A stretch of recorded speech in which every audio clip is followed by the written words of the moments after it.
మహామహుడవు దేవుని కుడిపార్శ్వమున కూర్చుండెను. ఇప్పుడు అనుకోవచ్చు, ఏంది దేవుడు కుడిపార్శ్వమున కూర్చుంటాను అంటున్నాడు కదా, మరి తండ్రి అయిన దేవుడు వేరుగా ఉన్నాడా, కుమారుడైన దేవుడు వేరుగా ఉన్నాడా అంటే, ఆయన బలిగా అర్పించబడ్డాడు కనుక ఆయన ఇక్కడ ఇద్దరుగా కనిపిస్తున్నాడు.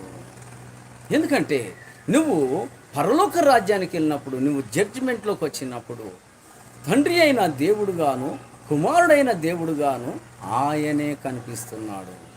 ఎందుకంటే ఈ భూమి మీద ఆయన పాప క్షమాపణ తీసుకొచ్చి ఆయనే బలిగా అర్పించబడ్డాడు కనుక ఆ 7 ముద్రలు కూడా ఆయనే ఇప్పబోతున్నాడు. ఆ 7 ముద్రలు ఇప్పినప్పుడు అనేకమైన కార్యాలు జరగబోతున్నాయి.